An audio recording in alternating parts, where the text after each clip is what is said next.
আসসালামু আলাইকুম এভরিওয়ান, কী অবস্থা সবার? আজকের ভিডিওটা হচ্ছে যারা গাছপ্রেমী তাদের জন্য। আমি গাছপ্রেমী ছোটোবেলা থেকে, কিন্তু এতদিন সময় সুযোগের অভাবে বা হচ্ছে জায়গার অভাবে গাছ কিনিনি বা হচ্ছে মানে কালেকশনগুলো করিনি। তো এখন যেহেতু সময় আছে প্লাস হচ্ছে জায়গাও আছে, আমার সুন্দর একটা বারান্দা আছে, তো ভাবলাম যে কিছু গাছ নিয়ে আসি। বারান্দাটাও খালি খালি, একটু গাছ থাকলে দেখা যাচ্ছে বিকেলবেলা যখন বসবো যে, তো মনটাও ভালো লাগবে। গাছের দিকে তাকালে না মন অটোমেটিক এমনিতেই ভালো হয়ে যায়। তো নর্মালি আমার ফুল গাছই বেশি পছন্দ, তো আমার বাগানে সব ফুল গাছই দিয়ে ভরা। তো সেদিন আমার হাজব্যান্ড বলতেছিল যে কিছু কাজের গাছ লাগালেও তো পারো, সবই তো অকাজের গাছ। মানে তার কথা হচ্ছে বোম্বাই মরিচ, কাঁচা মরিচ, বেগুন এইসব গাছ লাগালেও তো পারো, টুকটাক তো খাওয়া যাবে। তো সেদিন গ্রিন লাইফ সোসাইটির যে মেলাটা 30 টাকার একটা মেলা হয়, তারা সবসময় করে থাকে, সেটা নারায়ণগঞ্জেও করে, তারা ঢাকাতেও করে, বিভিন্ন স্থানে তাদের এই ইভেন্টটা হয়ে থাকে। তো সেই ইভেন্টটা সেদিন বন্দরে ছিল। তো বন্দরে যখন হয়েছিল কাছাকাছি, তো তাই আমি গিয়েছিলাম আমার ফ্রেন্ডের সাথে। যাওয়ার পরে সেখান থেকে বেশ কিছু গাছ কিনে নিয়ে এসেছি। গাছগুলো খুব ভালো হেলদিও ছিল, প্লাস খুব ভালো সতেজ ছিল। তো অনেকগুলা গাছ কিনে নিয়ে এসেছি। সেখান থেকে দেখলাম বোম্বাই মরিচের চারা আছে, বোম্বাই মরিচের চারা নিয়ে এসেছিলাম, গোলাপ ফুলের চারা নিয়ে এসেছিলাম। তো নর্মালি গাছ কিনলে সবাই একটা জিনিস সবসময় খেয়াল করবেন, নার্সারি থেকে যখন আমরা গাছ আনি, গাছগুলো যদি সাথে সাথে যে বস্তাটার মধ্যে দেয়া থাকে, বস্তাটা কাটিং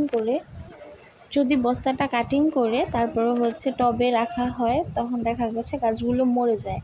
কারণ একটা জায়গা থেকে আসার পরে গাছগুলো খুব ইজিলি দেখা গেছে নিজেকে মানিয়ে নিতে পারে না। সেই জন্য আমাদের কিছুদিন তাকে গাছগুলোকে রেস্ট দেওয়া দরকার। দেখেন না যে আমরা যখন এক জায়গা থেকে অন্য একটা জায়গায় নতুন জায়গাতে যাই, তখন আমাদের সেই জায়গাটার সাথে মানিয়ে নিতে একটু সময় লাগে। ঠিক ওরকমই গাছগুলোর ক্ষেত্রেও ওরকম।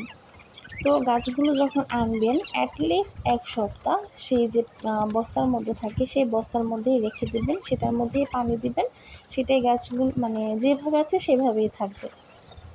1 সপ্তাহ পরে বা 15 দিন পরে দেখা গেছে সেই গাছগুলো আপনারা তখন কাটিং করে যে টব আছে সে টবের মধ্যে রোপণ করে দেবেন। আর টবের মধ্যে রোপণ করার জন্য মানে যদি আপনি হেলদি একটা গাছ চান যে আমার গাছ ফুল দেবে, ফল দেবে, সেই ক্ষেত্রে কিন্তু আপনাকে কিছু টিপস মেনে নিতে হবে। লাইক আপনি হচ্ছে বাজারে গোবর সার পাওয়া যায়, বা আপনি চাইলে গোবর যে গরুর, সেই গোবরটা এনে রোদে শুকিয়েও নিতে পারেন। আর যদি এত ঝামেলা না যেতে চান, সেই ক্ষেত্রে আপনার হচ্ছে নার্সারি থেকে গোবর সার কিনতে পাওয়া যায়, সে গোবর সারটা কিনে নিয়ে এসে তারপরে হচ্ছে সেটার সাথে মাটি মিক্সড করে, বালু মিক্সড করে, তারপরে হচ্ছে সেটার মধ্যে গাছগুলো বুনে দেবেন, তাহলে খুব হেলদি গাছ পাবেন। আপনারা চাইলে আরও কিছু অ্যাড করতে পারেন, লাইক ভার্মি কম্পোস্ট, সেটা হচ্ছে যাতে পোকামাকড় না হয় সেই জন্য। তা আমার কাছে আর কোনো সার ছিল না আপাতত, তাই আমি শুধু গোবর সার আর বালি মাটি মিক্স করে যে মাটিটা, সেটার মধ্যে গাছগুলো বুনেছি। আর আমার বাসায় হচ্ছে আমি নর্মালি যে কাটাকুটি করি তরকারিগুলো, সেই তরকারিগুলো কেটে আমি একটু ভিজিয়ে রাখি, সেই পানিটা গাছে ব্যবহার করি। আর ডিম তো প্রচুর খাওয়া হয়, সেই ডিমের খোসাগুলো আমি পাউডার করে তারপর গাছে গোড়ায় দিয়ে দিই। এতে করে গাছগুলো খুব ভালো হেলদি হয়, গ্রোথও খুব তাড়াতাড়ি হয়ে যায়। তো ভিডিওটা ভালো লাগলে প্লিজ একটা লাইক শেয়ার করে দেবেন। আসসালামু আলাইকুম, সবাই ভালো থাকবেন, আল্লাহ হাফেজ।